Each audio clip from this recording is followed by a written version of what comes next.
Ito nga ni po palang bidyong ito ay kadugstong ito nung sumahod yung papa nila. Ay sayang naman kung buburahin ko lang din, di ba? Ay di i-upload na natin yan para kumita kahit pa 5-5 duling, di ba? Ay pag naipon yan, medyo malaki na din yan. Yan nga ni po palang batang yan ay pinakuha ko ng sombrero sa kanyang papa. Ay pinaghahampas nga ni po ako. Ay napaka talaga itong batang ito. Ang sarap ingutin ng tenga. Tapos ko nga ni po palang suotan ng sombrero, yan ay inakit ko na yung papunta sa loob ng Jollibee ay nga ni po at namangha sa lakas ng aircon, ewan ko ba sa batang ito. Para po bagang nabano ay aray mo. Naalala ko nga ni po pala dati nung bata pa kami ay ni minsan ay hindi talaga kami nakakain sa ganitong Jollibee. At sa probinsya man din po ay hindi uso ang ganitong Jollibee at wala pa nga ni po Jollibee sa probinsya. Pero ngayon po sa probinsya ay may Jollibee na po, 7-Eleven, may Pure Gold, may McDo, may Mang Inasal na. O, saan ka pa kakain dyan? Mamimili ka na lang kung saan ka lang lalapag at kakain, di ba? Ay, paano ka nga naman po pala kakain sa mga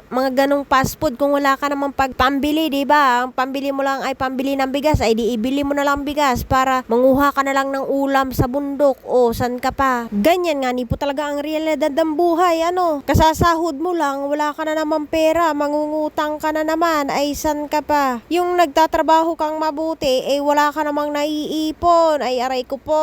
Para nga ni pong kilala ko itong trabaho na ito at wala namang naiipon na pera. Wala naman po siyang bisyo. Hindi nagiinom, hindi nagsisigarilyo, pero walang naiipon. Ano na itong tao na ito. Minsan nga ni po pag nagkukwentuhan kami nitong asawa ko na ito ay tinatanong ko siya, Han, ba't hindi ka nagiinom? Hindi ka din nagsisigarilyo. Nasasabihin lang po niya sa akin ay yung ipang bibisyo daw po niya ay ipambibili na lang daw po niya na pagkain ng kanyang mga anak. O di ba? Napakaswerte talaga namin sa aming papa na ito. Walang bisyo. Siya hanggang dito na lang at bye-bye.